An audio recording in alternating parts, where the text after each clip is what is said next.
want to share with you that last week I had a lot of fun last week. I house sat and babysat, critter sat, I guess, for Lindsay and her family as they spent the week at Disney World. And they live out in the country in Madison County. They live out off Nowhere Road, big piece of land out there. And I took care of a dog and 2 kittens and a turtle and a fish. And I did really well for the week. I think I did okay. And I was reminded at 2 a.m. Most evenings by the kittens why I'm a dog person. And all of you that have had kittens at your house recently probably know what I'm talking about. But anyway, I took care of the animals, and the dog, he is a beautiful dog. He's a German short-haired pointer named Scout. And he is so pretty, and his profile is so perfect. He should be like on a dog food bag. He's got that kind of face, right? And you know, German short-hairs they're bred to be champion bird dogs. And he has that bloodline. And he has got all of the attributes that you would want in a champion bird dog, except for the fact that he's terrified of birds. Other than that, he has every gift you need to be a great bird dog. He's just really scared of birds. And but let me tell you what he can do. He can point a butterfly like that.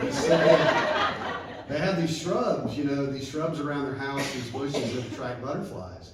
And he very stealthily, can creep up on that bush, and he perfectly still.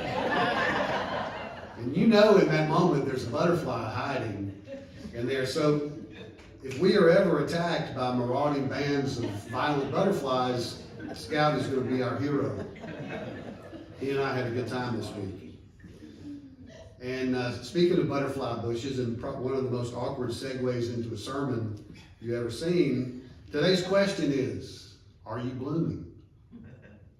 Are you blooming? That's today's question. I can say that I'm blooming. I think that since COVID, I've bloomed 20 to 25 pounds. And talking to a lot of you, I think that you're in the same boat, but that's not the kind of blooming I'm talking about. I have gardenia bushes surrounding my back deck. And I love gardenias. They're so beautiful. And they're so fragrant. I think that's what heaven smells like. And gardenias usually bloom when the weather warms up. They usually bloom either very late spring or maybe early in the summer. And this year mine bloomed in June. And maybe mine aren't unusual. Maybe you have gardenias like this. Mine often bloom twice. And in fact, I've had blooms as late as Thanksgiving on my gardenias. And it's always such a wonderful surprise to see them bloom that late. But this year mine bloomed in June. And they were just so beautiful and fragrant for about a month, maybe a little longer. And then they turn brown and they fall off. And that's the time that you want to prune your gardenias, if you're going to prune them that year. And I typically do, because when you prune them, you do it right after the bloom. And that way you're not cutting off the new growth, and they are ready for the next blooming season. And that's a way to keep them healthy. And I forgot to do it last year. So this year I was really adamant that I was going to prune my gardenias. And so after they stopped blooming, I took my hedge trimmers and I whacked off a couple of feet. I cut them down pretty good, down below the level of my deck, so that they'll be healthy, for next year. About a month and a half later, around Labor Day, really, long after I'd cut them back, I looked out there one day and there was this beautiful solitary bloom, just one bloom on the bushes, 4 bushes. And that one bloom just showed up by itself. It was as if it said, ta-da, here I am, notice me. I wasn't ready when all my friends bloomed earlier, but I'm here now, and I need you to love me. And I did. It was beautiful, and it was a late bloomer. We use that phrase to describe people a lot of times. Maybe an athlete who didn't show really a lot of talent in high school, but suddenly in college they burst onto the scene and became well known, or a person who later in their life displays an artistic gift or a musical gift. And when that happens, when they bloom that way, we really notice the bloom, don't we? Here's a quote I know a lot of you have heard this quote before. Bloom where you are planted. And if I ask you who said that, you might think that it's biblical. And there are certainly stories in the Bible that reflect that sentiment, bloom where you were planted.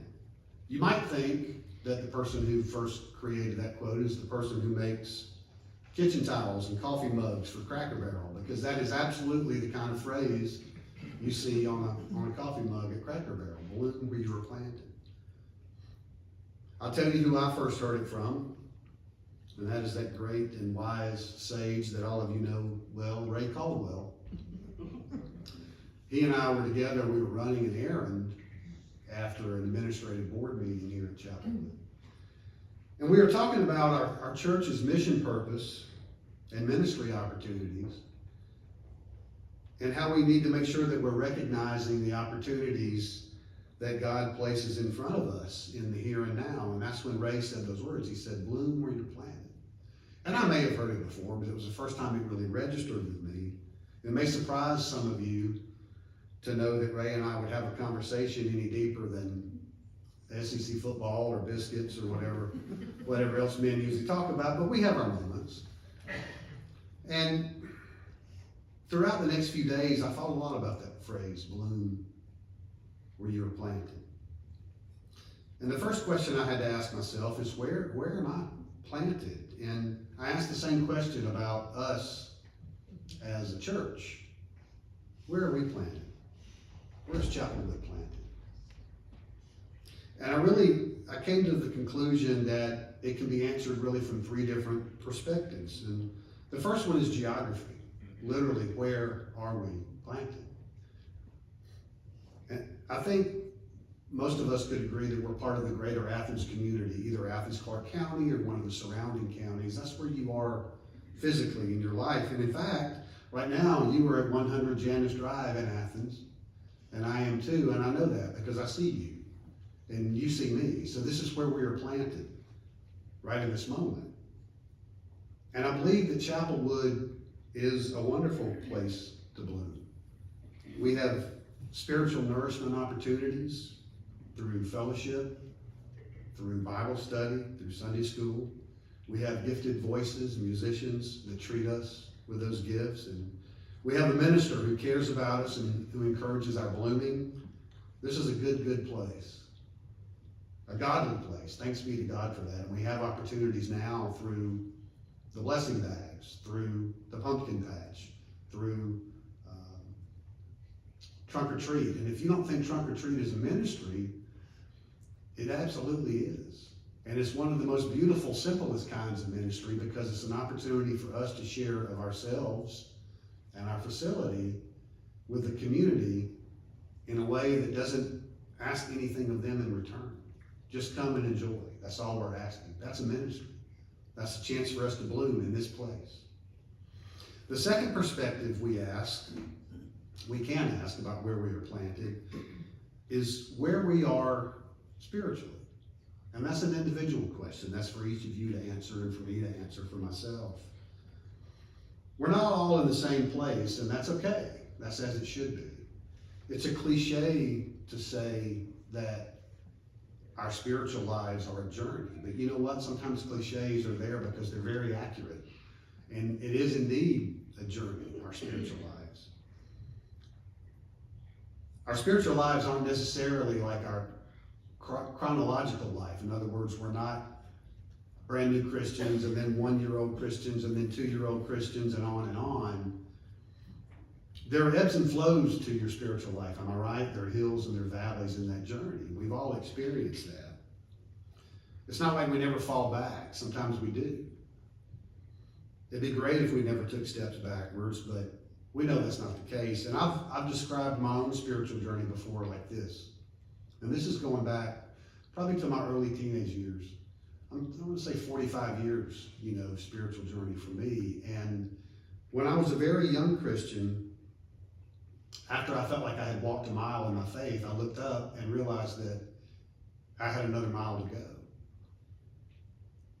And when I had matured a little bit and, I was, say, a young adult, probably in my 20s or 30s, and I had been to some discipleship classes and been to some Bible studies and taught some Bible studies and worked with the youth. And at that point, I felt like I had walked 5 miles in my spiritual journey. And I looked up one day and realized that I had 5 miles to go. And now that I am a mature-ish adult, I know that I've traveled 10 miles in my spiritual journey. And I just looked up this morning and realized that I had 10 miles to go. I never, ever feel like I'm more than halfway there. Maybe you're in the same place I am. Maybe you're behind me. Maybe you're in front of me. Maybe sometimes we pass each other in the journey.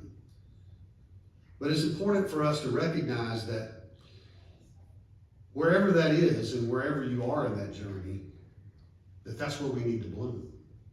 You see, some gardenias bloom early in May or even in June. Some bloom a little later altogether in July, and some don't show up until after Labor Day. And that's okay, because that's where they need to bloom, and that's where we celebrate that blooming. And we can do that here in our spiritual lives. The third perspective that I want you to consider when we ask the question, where are we planted, is the perspective of time and space, right? And that's the one I really wanted to kind of spend most of the time talking about, because I'm talking specifically about the period that we are in now, and that is 2022. I'm certain that all of us, to one degree or another, can remember specific periods in our lives, and we measure them in different ways. Sometimes we measure them by decade. That's a very easy way to do it, because the numbers change every 10 years, right? So it's easy to measure our lives in decades, the 50s, the 60s, the 70s, the 80s, and so on. And if you're very young, you may not remember anything before a year that started with a 2, and that's okay. So you remember I never know what to call it, the aughts, the 2001 through, anyway, the zeros, the teens, and now we're into the 2020s, and it doesn't seem possible, but we are. That's where we are in time and in space. You know, another way that we measure our lives is by where we are in our lives in terms of family. So, or individually, for instance, maybe you remember your childhood, that's one phase. Your teenage high school years is another phase. Maybe pre-marriage or early marriage before kids is another phase, and the parenting years and the working years and so on and so forth. And I bet most of you here could pick out either a favorite phase in your life or a favorite decade. I know you could pick out a favorite decade. I know that, because human nature, you remember fondly those kind of things. And I know you could pick out a favorite time. And I could be wrong, but I'm willing to bet that so far there would be very few people that would choose the 2020s as their favorite decade. I might be wrong. Some of you might surprise me. But for most of us, it has not been a real pleasant decade so far. Now, we're only 2 years into it, so let's don't throw it in the trash can. But I think looking back to, March of 2020 until now, a lot of us would really like to put that in the rearview mirror. I tried to think of words to describe the last couple of years, and these are the ones I came up with. Uncomfortable, unpleasant, unpredictable, unusual, unfriendly. Maybe we could call it the undecade, at least up until now. There are words and phrases that I could go the rest of my life and be happy to never hear again. Words like COVID, pandemic, shelter in place, vaxxers, non-vaxxers, masks, drive-through testing, remote learning, Delta, Omicron, Omega, and everything that comes after that. And now that we are allegedly past the pandemic part, there are other things that I'm sick of hearing, and I know you are too. I'm sick of walking in and either reading a sign or hearing, bear with us, we're short-staffed. I know we're tired of hearing about labor shortages. We're tired of hearing about supply chain issues. We're tired of hearing about raw material shortages, inflation, $3 a gallon gasoline, and the fact that I can't find my pickles on the shelf in Publix. And I'm talking about Clausen pickles. Simply the best pickles ever made. You know, they package them in this brine. People are shaking their heads. You like Clausen pickles, too? They package them in this brine with little pieces of garlic floating around. And they've been in short supply. And you know what? They're not even on the regular shelf with the inferior pickles. They are in a special place in the refrigerated section with the smoked sausage and the bologna. And I miss my pickles. And it's not fair to expect me to bloom during the time when I can't have my pickles. But here we are. This is where we are. We can't go backwards and we can't fast forward. It is October 9th, 2022, and here we are expected to bloom and called on to bloom. And you might be wondering at this point if I'm ever going to read anything from the Bible, because it's customary when you're in the pulpit that you read something out of the Bible. And I am going to do that. I'm going to do that in just a minute. The verses are from Jeremiah in the Old Testament. And at this point, I have to tell you that this is the second, I was reminded earlier, this is the second consecutive time I've preached that the text from the Bible is exactly the same as the text that Chuck Smith taught in the Wesley Sunday School class this morning. And he reminded me of that. This is the second time that's happened in a row. Well, and here's the thing. First, I'm very gratified by that because I think, God, if Chuck picked that, you know, and it's from the lectionary. It's not like he and I are just creating it from space. It's from today's lectionary as the verses of Luke that Alice read. And I think that's pretty cool. Then I think that's kind of intimidating for me because Chuck is an outstanding preacher and he's a very thoughtful man and he's one of my spiritual heroes. And to think that he preached or taught from the same verses is intimidating to me. And I want to pick his brain at that point. And then I say, it's 5 till 11. What exactly can I do at this age? I certainly can't rewrite it. It's too late. So I'm just going to have to go with what I got and hope that the people from the Wesley class don't compare us and find me wanting, lacking. I waited until this moment in the sermon to read this text from Jeremiah because I wanted to read it and I wanted you to hear it from somewhat of a place of discomfort, you know? And that's why I wanted to talk about where we are right now in time and space. A little background for this was around 590 or so BC. It was a long time ago. And King Nebuchadnezzar he ruled Babylonia. And he invaded and captured the nation of Judah. Wasn't the first time, not the last time. And they were taken into captivity. And these words are from the prophet Jeremiah speaking to the nation of Israel, who is basically in slavery, in captivity, not a very comfortable place. Speaking to the people, the words of God told him to speak. In fact, it was a letter, actually. And this is what Jeremiah, God through Jeremiah, said to the nation of Israel. It's Jeremiah 29, verses 1, and then 4 through 7. This is the text of the letter that the prophet Jeremiah sent from Jerusalem to the surviving elders among the exiles and to the priests, the prophets, and all the other people Nebuchadnezzar had carried into exile from Jerusalem to Babylonia. This is what the Lord Almighty, the God of Israel, says to all those I carried into exile from Jerusalem to Babylon. This is what God told him. Build houses and settle down. Plant gardens and eat what they produce. Marry and have sons and daughters. Find wives for your sons and give your daughters in marriage so that they too may have sons and daughters. Increase in number there, do not decrease. Also, seek the peace and prosperity of the city to which I have carried you into exile. Pray to the Lord for it, because if it prospers, you too will prosper. That sounds an awful lot like bloom where you were planted, doesn't it? I told you it wasn't necessarily scriptural, bloom where you planted, that quote. The concept certainly is. Now, what we've dealt with the last couple of years and continue to deal with, it isn't really as severe as an entire nation being carried into exile for 70 years. But life really is relative, isn't it? It's about where we are now. Things really haven't been easy, and when things aren't easy, we tend to go into protection mode.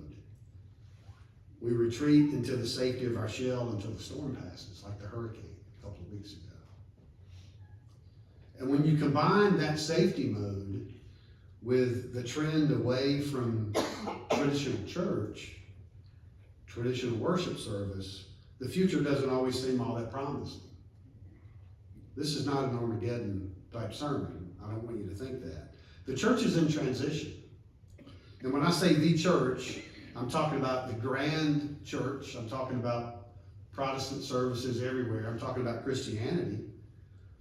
I'm also talking about the United Methodist Church, our greater big church. And then I'm talking about Chapelwood, the little church. I'm talking about all of that. You probably know that church attendance in the United States is in decline. Some churches are losing members, people that simply don't go to church anymore, or people that didn't return to church after COVID for whatever reason. That's happening. Perhaps this is simply a pruning, and then we'll be ready to bloom again. And I don't want you to go away from here thinking that I'm suggesting that people who have left the church are dead flowers. I'm not saying that at all. What I am telling you is that this is where we are. This is where we're called to bloom. And in the meantime, we can bloom together. We have opportunities. It starts with prayer and faith. Prayer that God will show us the path to becoming the people, the church that He created us to be. Really, that's our goal. And the faith to follow that path. And you know, there are really two powerful lessons from today's scripture readings. The passage that Alice read from Luke about the 10 lepers, on the surface, and I almost chose that passage as a sermon because it seemed like it's ready-made. On the surface, it seems to be a message encouraging us to show gratitude to God for His blessings. And the 10 lepers were healed, but only one said thank you. And certainly there's a lesson there. We should always show gratitude to God for blessings. But if you look at it closely, you realize that it's also a very powerful lesson on faith. You see, it was customary during that time, if you were diseased or sick in any way, that once you became well, you would go and present yourself to the priest. And the priest would make sure that you were okay. Kind of like when we had to take our temperatures as we entered the doctor's office or places of business back when COVID was really rampant. The priest would say that you're okay, that you're clean, and he would give you certain atonement that sacrifices you could make, and then you'd be allowed back into worship service. That's the way the sequence was supposed to happen, but that's not the way the sequence happened in this parable. See, Jesus didn't say to them, I've healed you. Now go show yourself to the priest. What Jesus said is, go show yourself to the priests. And they were healed on the journey. They stepped out in faith, in obedience to the direction of Christ, and they were healed on the way. The second powerful lesson is the one from Jeremiah. These were a nation of people who were removed from their homes and taken to a foreign land. And some of them lived the rest of their lives. Some of them were born in captivity, later died in captivity. They were there a long, long time, and it was an uncomfortable place. But understand that God's message to them was not, this is not what God said. He didn't say, hey, I know times are tough. Hang in there, it'll all work out. He didn't say, have faith and you'll survive. He said, have faith and thrive. That's what he said. He's telling us to bloom here and now where we are planted. In the name of the Father, and of the Son, and of the Holy Spirit.